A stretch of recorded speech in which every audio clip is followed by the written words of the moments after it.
हम लोग आज करंट अफेयर्स में कुछ पुरस्कारों की बात करेंगे, जिसमें पद्म पुरस्कार है, भारत रत्न पुरस्कार है। 2024 में पुरस्कार किन किन लोगों को प्रदान किए गए हैं, इन पुरस्कारों से संबंधित जो सामान्य जानकारी है, ये पुरस्कार कब से शुरू हुए, कैसे लोगों को, किन लोगों को दिए जाते हैं इत्यादि। दूसरा, ये पुरस्कार जिन लोगों को मिलते हैं वो कोई साधारण लोग नहीं हैं, वो महान विभूतियाँ हैं।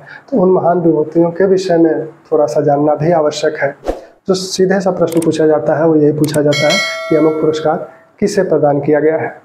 जो थोड़े से इनडायरेक्ट प्रश्न पूछे जाएंगे या पूछे जाते हैं वो इन पुरस्कारों के सामान्य जानकारी से, साथ ही उन महान विभूतियों से संदर्भित कुछ प्रश्न होते हैं। तो हम लोग सबसे पहले भारत रत्न की बात करें। भारत रत्न 2024 का जो भारत रत्न पुरस्कार दिया गया गणतंत्र दिवस की पूर्व संध्या पर ये पुरस्कार, इन पुरस्कारों की घोषणा की जाती है। तो भारत रत्न 2024 का जो पुरस्कार जिन लोगों को दिए गए हैं वो 5 लोग हैं। पहले कर्पूरी ठाकुर, MS स्वामीनाथन,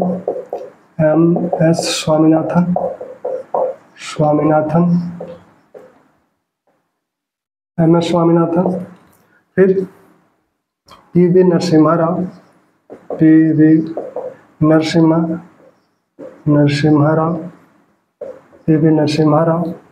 LK आडवाणी, चौधरी चरण सिंह। इन 5 लोगों को ये पुरस्कार प्रदान किए गए हैं। भारत रत्न जो पुरस्कार प्रदान किए जाते हैं, यह परंपरा 1954 से ये पुरस्कार दिए जा रहे हैं। 1954 से ये पुरस्कार दिए जा रहे हैं। पहले ये पुरस्कार अधिकतम एक वर्ष में 3 लोगों को दिए जाते थे, लेकिन इसका अपवाद 3 लोगों को ये पहले दिए जाने का प्रावधान है, लेकिन इसका अपवाद 1999 रहा। 1999 में ये पुरस्कार 4 लोगों को प्रदान किए गए और 2024 आप देख ही रहे हैं, 2024 में ये पुरस्कार 5 लोगों को प्रदान किए गए हैं। ठीक, इन पुरस्कारों में होता क्या है, कोई धनराशि नहीं मिलती है, एक प्रमाण पत्र मिलता है, एक पदक मिलता है। पदक जो होता है वह तांबे का बना एक पीपल का पत्ता होता है। तांबे का बना एक पीपल का पत्ता होता है। पीपल का पत्ता आप देखते हैं, मैं बहुत अच्छा बना नहीं पाऊंगा। तो तांबे का बना एक पीपल का पत्ता होता है जिसके किनारे प्लेटिनम से बने होते हैं और उसके बीच में जो मुख्य भाग होता है उसका, उस पर एक जो है चांदी का सूर्य बना होता है और उस पर लिखा होता है भारत रत्न। हिंदी में लिखा होता है प्लेटिनम से भारत रत्न। जो पृष्ठभाग है उस पर जो अशोक चक्र है वो बना होता है और उसके नीचे लिखा होता है सत्यमेव जयते। ठीक, तो ये पूछा जा सकता है कि पुरस्कार में क्या मिलता है। तो पुरस्कार में कोई धनराशि नहीं मिलती है, एक प्रमाण पत्र मिलता है और वो पदक चिन्ह मिलता है जो कि पीपल के पत्ते का आकार का होता है। ठीक, अब ये पुरस्कार जो लोग प्राप्त करते हैं उनको क्या सुविधाएं प्राप्त होती हैं। तो जो भारत का पदानुक्रम है, भारत का जो पदानुक्रम है, भारत का हायरार्की जिसे कहते हैं, भारत का पदानुक्रम, इस पदानुक्रम में 7वें नंबर पर ये भारत रत्न प्राप्त करता जो लोग हैं वो आते हैं। पहले नंबर पर राष्ट्रपति हैं, पदानुक्रम जो पहला क्रम है उस पर राष्ट्रपति हैं। दूसरे उपराष्ट्रपति हैं। तीसरे प्रधानमंत्री हैं। तीसरे नंबर पर प्रधानमंत्री हैं। चौथे नंबर पर राज्यों के राज्यपाल हैं। अपने राज्यों में राज्यों के राज्यपाल अपने राज्यों में, दूसरे राज्य में रहेंगे, अपने राज्य में जब रहेंगे तब अपने राज्य में। ठीक, 1 number, 2 number, 3 number, 4 number, 5 number पर फिर वही भूतपूर्व राष्ट्रपति आ जाएंगे। भूतपूर्व राष्ट्रपति 5वें नंबर पर। 5 में भी 2 है, एक 5 का में आएंगे उप प्रधानमंत्री। 6 नंबर पे आएंगे भारत के जो है मुख्य न्यायाधीश और लोकसभा के अध्यक्ष। भारत के मुख्य न्यायाधीश न्यायाधीश और लोकसभा अध्यक्ष। लोकसभा अध्यक्ष भारत के मुख्य न्यायाधीश और लोकसभा अध्यक्ष 6वें नंबर पर आएंगे। 7वें नंबर पर कई लोग हैं। 7 नंबर पर पदानुक्रम में, ये पदानुक्रम पूछा जाता है तो इसलिए इसको ध्यान रखिएगा। 7 नंबर पे कई लोग हैं। तो केंद्रीय कैबिनेट मंत्री, केंद्रीय कैबिनेट मंत्री, कैबिनेट मंत्री, मुख्यमंत्री अपने राज्य में, मुख्यमंत्री अपने राज्य में, दूसरे राज्य में नहीं, जब अपने राज्य में रहेगा तब अपने राज्य में मुख्यमंत्री हैं। इसमें योजना आयोग के उपाध्यक्ष भी हैं, साथ में पूर्व प्रधानमंत्री भी हैं। योजना आयोग के, अब नीति आयोग के, अब योजना आयोग क्या, नीति आयोग के उपाध्यक्ष, उपाध्यक्ष पूर्व प्रधानमंत्री, पूर्व प्रधानमंत्री। यही 7 का जो है, इसमें भारत रत्न प्राप्त करता जो लोग हैं वो, तो पदानुक्रम में 7 का, 7वें के बाद स्थान इनका पदानुक्रम में आता है। एक तरह से मंत्री का दर्जा इन्हें, कैबिनेट मंत्री का दर्जा प्राप्त होता है। ठीक, अब संविधान में क्या प्रावधान है, ये जो पुरस्कारों के हम लोग, जिन उपाधियों की हम लोग बात कर रहे हैं, तो ये जो भारत रत्न, पद्म भूषण, पद्मश्री, पद्म विभूषण, जो ये उपाधियां दी जा रही हैं, इनके संदर्भ में संविधान में क्या प्रावधान है। तो संविधान का अनुच्छेद 18, अनुच्छेद 18 क्या कहता है। अनुच्छेद 18 में 4 खंड है, 3, 4। 18 का कहता है कि राज्य सेना और शिक्षा से संबंधित उपाधियों को छोड़कर अन्य कोई उपाधि नहीं देगा। 18 का कहता है कि राज्य क्या करेगा, सैन्य क्षेत्र में और शिक्षा क्षेत्र में, इन 2 क्षेत्रों में छोड़कर अन्य कोई भी उपाधि नहीं देगा, क्योंकि अन्य कोई उपाधि दी जाती है तो वो समानता के अधिकार के विरुद्ध होगा।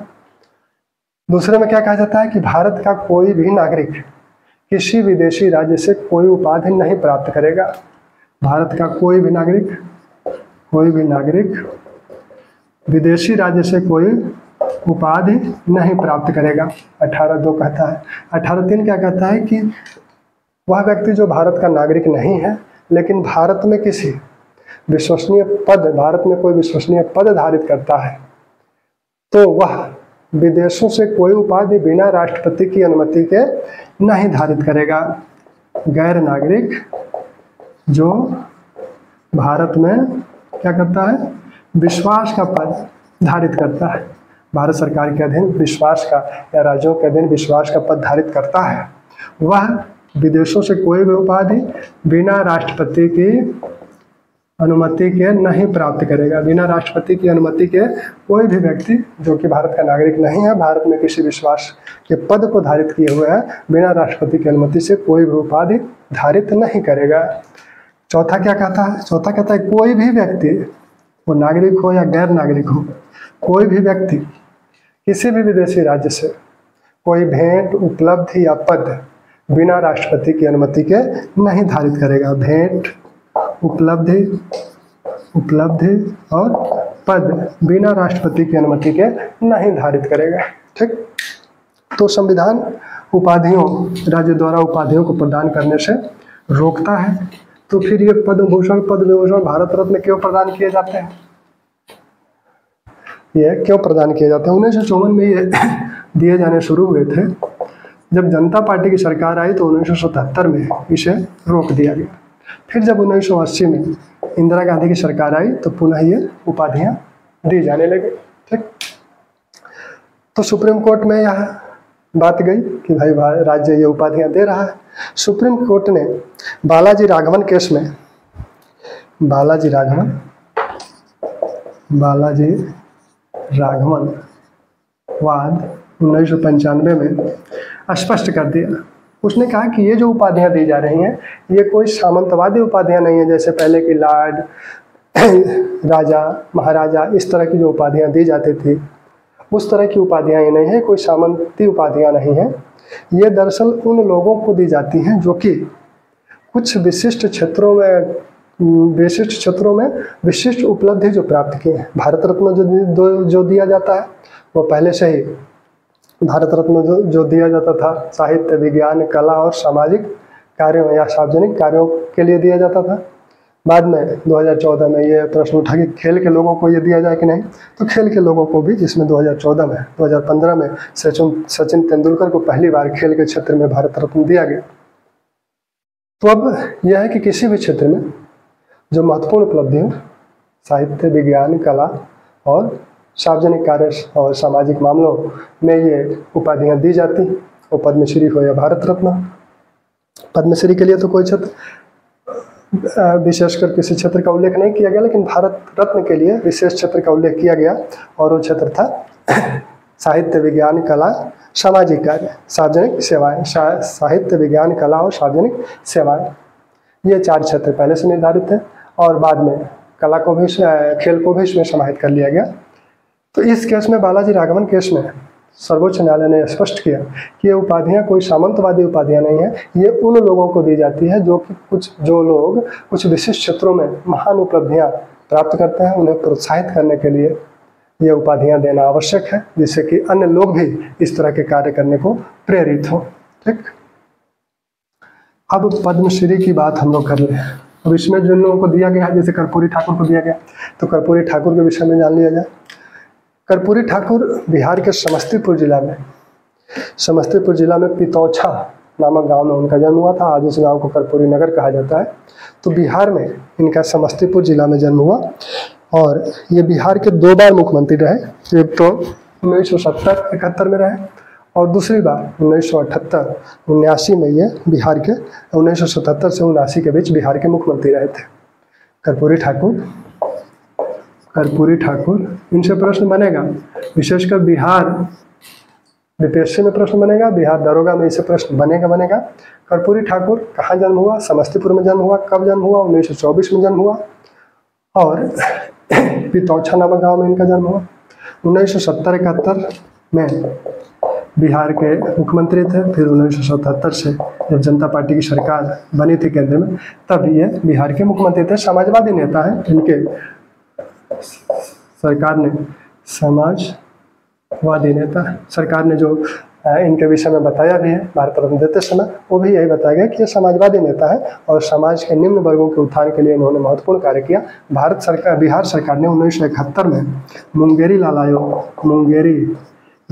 आयोग की स्थापना की थी पिछड़े वर्गों के उत्थान के लिए।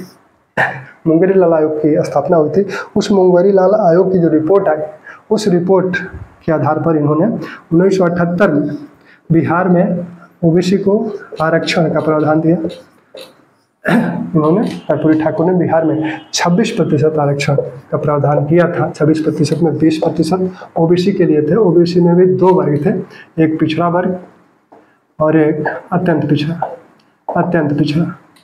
एक पिछड़ा वर्ग, दूसरा अत्यंत पिछड़ा। 3% इन्होंने महिलाओं को दिया था। 3% महिलाओं को और 3% ही आर्थिक रूप से कमजोर लोगों को।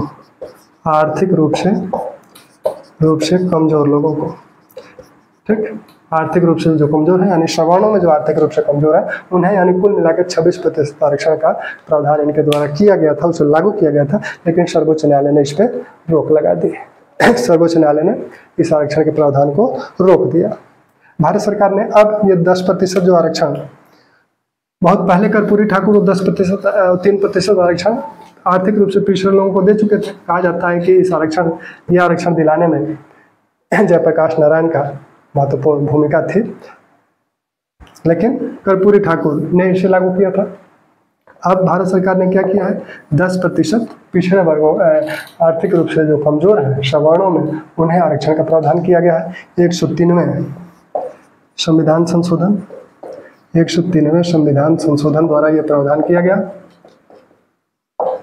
193 संविधान संशोधन 2019 के द्वारा यह प्रावधान किया गया। इससे यह संशोधन में क्या किया गया कि अनुच्छेद 15 और अनुच्छेद 16 नौकरियों में भी आरक्षण और शैक्षिक संस्थाओं में भी आरक्षण की बात की गई। तो अनुच्छेद 15 में एक अनुच्छेद जोड़ा गया, 15(6), और अनुच्छेद 16 में भी एक अनुच्छेद जोड़ा गया, अनुच्छेद 6, इस 193 संविधान संशोधन के तहत। ठीक, दूसरी जो हस्ती है MS स्वामीनाथन, कोई अपरिचित नाम नहीं है। भारत में हरित क्रांति के जनक माने जाते हैं।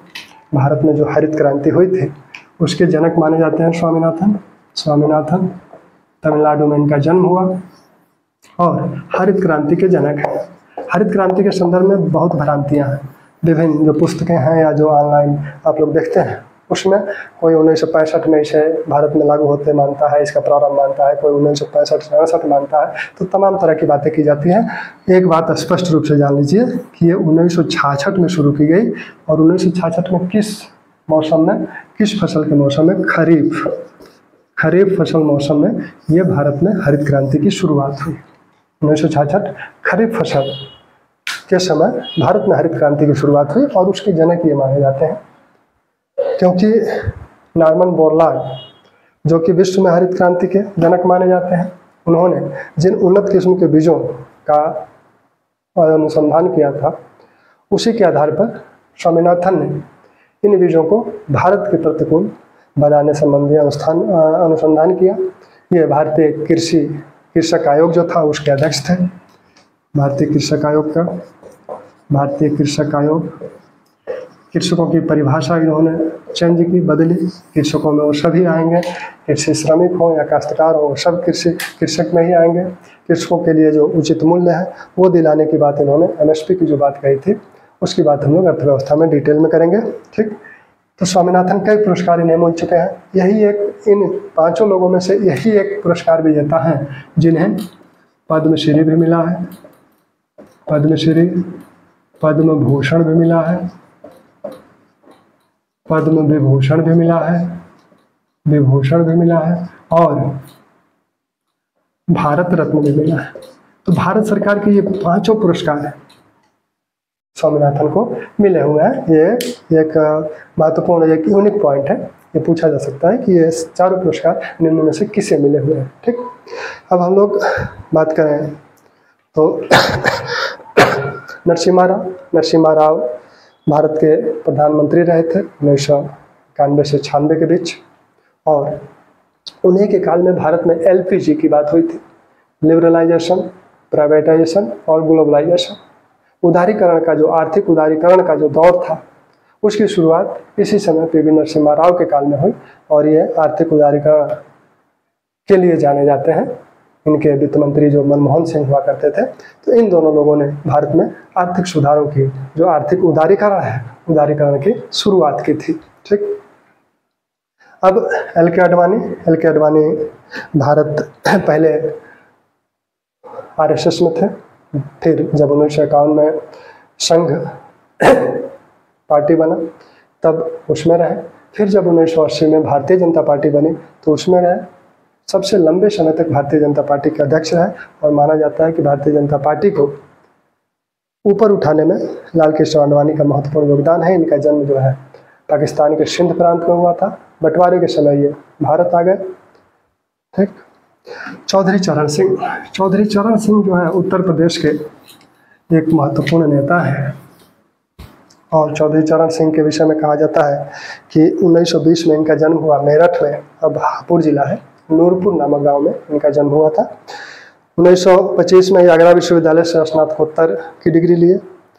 1937 में ये विधानसभा के सदस्य बन गए और 1937 से ये लगातार विधानसभा के सदस्य रहे। 1954 में उत्तर प्रदेश में कृषि मंत्री भी बने और आगे चलकर ये 1967-68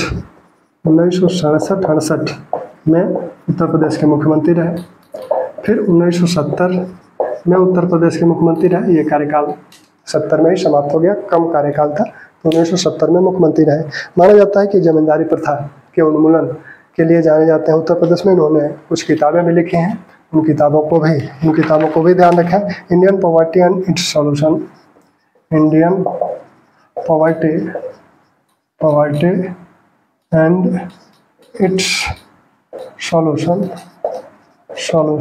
Indian poverty and its solution इनकी किताब है। एक किताब इन्होंने और लिखी थी, evolution of zamindari, evolution of zamindari, evolution of zamindari इनकी महत्वपूर्ण किताब है। एक किताब है Indian poverty and its solution. ठीक, ये किताब पूछे जा सकते हैं, इसलिए ध्यान रखिएगा। कर्पूरी ठाकुर जननायक भी बोले जाते हैं। ठीक, कर्पूरी ठाकुर जननायक भी बोले जाते हैं, ये भी प्रश्न पूछा जाएगा। अब हम लोग पद्म पुरस्कारों की बात करें तो जो पद्म पुरस्कार है, पद्म पुरस्कार ये 3 पुरस्कार हैं पद्म पुरस्कार में। पद्मश्री, पद्मश्री अगर हायरार्की से देखें तो इसके पद्मश्री, इससे बड़ा पद्म भूषण, पद्म भूषण, इससे बड़ा पद्म विभूषण। पद्म का मतलब होता है कमल। तो इस पुरस्कार, ये पुरस्कार का जो पदक दिया जाता है उसमें कमल बना होता है और तीनों के भिन्न भिन्न रंग हैं। पद्मश्री का रंग जो है ताम्र कलर का है, ये हरा कलर है, और ये स्वर्ण कलर का, पद्म विभूषण स्वर्ण कलर का होता है। इस पर जो है ऊपर कलर बना होता है और उसी में लिखा होता है पद्मश्री, पद्म भूषण और पद्म विभूषण। फिर जो है पृष्ठभाग पर सत्यमेव जयते और अशोक स्तंभ। ठीक, ये पुरस्कार 2024 के पद्म श्री जो पुरस्कार दिया जाता है, यह दिया जाता है किसी भी क्षेत्र में विशिष्ट सेवा के लिए, किसी भी क्षेत्र में विशिष्ट सेवा, विशिष्ट सेवा, क्योंकि इसे प्रश्न बन सकते हैं। पद्मश्री विशिष्ट सेवा के लिए दिया जाता है। पद्म भूषण किसके लिए जाता है? उच्च कोटि की विशिष्ट सेवा, उच्च कोटि की विशिष्ट सेवा, विशिष्ट सेवा। ठीक, और पद्म विभूषण क्या दिया जाता है? असाधारण विशिष्ट सेवा। पद्म विभूषण दिया जाता है असाधारण और विशिष्ट सेवा।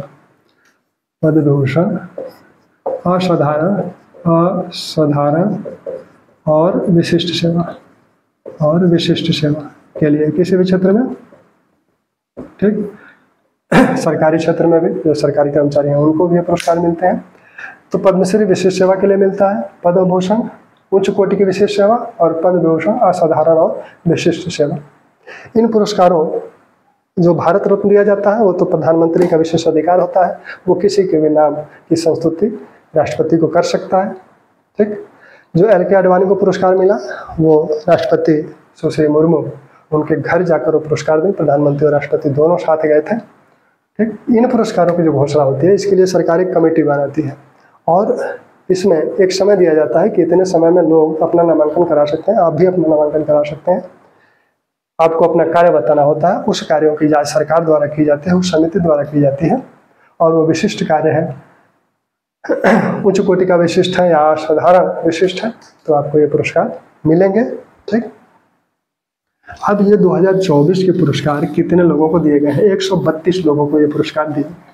1954 से शुरू किए गए, बीच में कुछ काल तक ये बाधित रहे, 1977-78 में बाधित रहे, 1993, 1997 इन सालों में ये पद्म पुरस्कार नहीं वितरित हुए थे। जो पुरस्कार 2024 के जो पद्म पुरस्कार है उसमें 132 लोगों को मिले हैं। 132 में से 5 पुरस्कार पद्म भूषण, पद्म विभूषण, पद्म विभूषण 5 लोगों को मिला है। पद्म भूषण, पद्म भूषण ये पुरस्कार जो है पद्म भूषण पुरस्कार 17 लोगों को मिला है, और पद्मश्री, पद्मश्री ये 110 लोगों को पद्मश्री मिला है। ये कुल हुआ 132। ठीक, 132 लोगों को। इसमें 2 पुरस्कार जो है, 2 पुरस्कार युगल है, उनको एक ही माना जाता है। 2 पुरस्कार युगल है, 2 लोगों को एक साथ मिले हैं तो उनको एक ही काउंट किया जाता है। इस तरह से ये 132 है। अगर दोनों लोगों को अलग अलग काउंट किया जाएगा तो 134 होंगे, यानी व्यक्तियों की संख्या 134 है। 2 लोगों को जो एक साथ पुरस्कार मिला है उसमें एक राजस्थान के हैं, कला के क्षेत्र के हैं, अली मोहम्मद और गनी मोहम्मद। ये दोनों लोगों को एक साथ पुरस्कार दिया गया है। राजस्थान के लोग हैं, कला के क्षेत्र में ये पुरस्कार उन्हें मिला है।